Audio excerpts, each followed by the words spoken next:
शपथ ग्रहण कार्यक्रम में भी ले जाएंगे, लेकिन उससे पहले हम बात करते हैं गाजा की।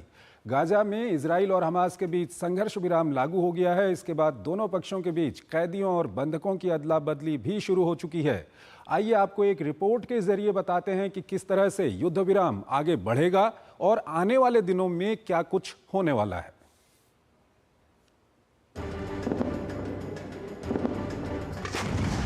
15 महीने की भीषण लड़ाई, हजारों की मौत, लाखों लोगों का पलायन, खंडहर में तब्दील कई शहर। 7 अक्टूबर 2023 को इजराइल पर हमास के हमले के बाद शुरू हुआ संघर्ष थमने का नाम नहीं ले रहा था, लेकिन आखिरकार रविवार को गाजा में संघर्ष विराम लागू हो ही गया।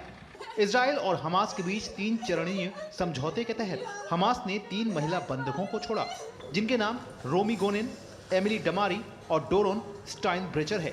तीनों की वापसी पर इनके परिवार बेहद खुश दिख रहे हैं। वहीं दूसरी ओर इजराइल ने समझौते के पहले चरण के तहत 90 फिलिस्तीनी कैदियों को रिहा कर दिया।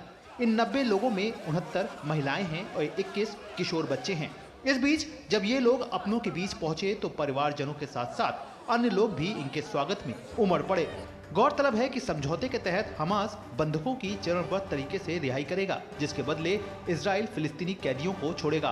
पहले चरण में हमास बंधक महिलाओं, बच्चों और बुजुर्गों को छोड़ेगा, जिसके बदले में इजराइल फिलिस्तीनी कैदियों को रिहा करेगा। एक इजरायली बंधक के बदले लगभग 30 फिलिस्तीनी कैदी रिहा होंगे। इजरायली सेना गाजा की घनी आबादी से निकल जाएगी और विस्थापितों को वापस आने दिया जाएगा।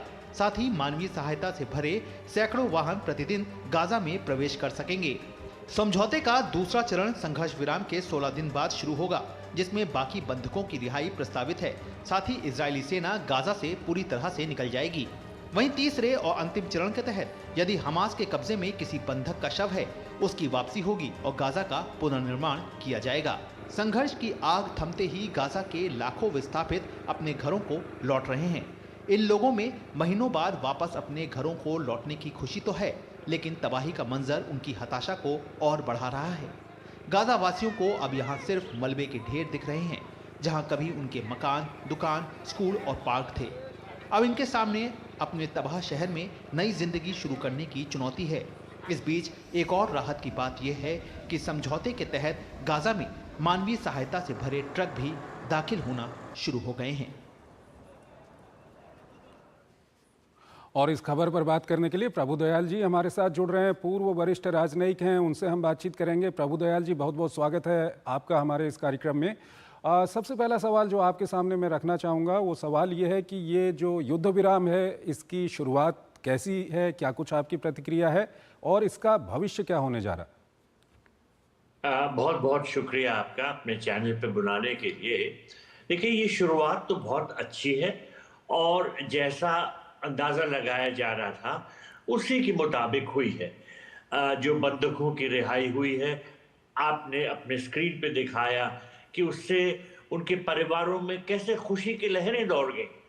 तो ये तो एक बहुत अच्छी शुरुआत है और अगर इसी तरह से काम होता रहा और जो दूसरी स्टेज है वो भी अगर लागू हो सकेगी, उस पर अगर काम हो सकेगा, तब तो ये बहुत बड़ी कामयाबी होगी। कई लोगों का ये मानना है कि क्योंकि अब अमेरिका में एडमिनिस्ट्रेशन चेंज हो रहा है, डोनाल्ड ट्रंप अब प्रेसिडेंट बनने जा रहे हैं आज, इसकी भी बहुत अहमियत है और इसके असर इस बात में भी जाहिर होते हैं कि गाजा युद्ध अब रुक रहा है, क्योंकि ट्रंप ने ये साफ साफ कह दिया था कि वो जो भी लड़ाइयाँ हो रही हैं उनको वो रोकेंगे। और किस तरह से रोकेंगे? भाई देखिए, अगर अमेरिकन प्रेसिडेंट पूरी तरह से दबाव डालते हैं तो जो कंट्रीज लड़ रही हैं उन पे जरूर असर होता है, दबाव पड़ता है और वो ये खुद समझ लेते हैं कि इस युद्ध को रोकना उनके लिए भी अच्छा है। तो ये शुरुआत तो बहुत अच्छी हुई है। अब ये देखना होगा, जैसे मैंने कहा, कि जो आगे की स्टेजेस हैं कैसे होंगी, क्योंकि सेकंड स्टेज के बारे में बड़े प्रश्न उठ रहे हैं और जो इजराइल है वो ठाने बैठा है कि अगर उस हमास की तरफ से वो संकेत नहीं मिले जो इजराइल चाहता है, तो फिर से लड़ाई घमासान शुरू हो जाएगी।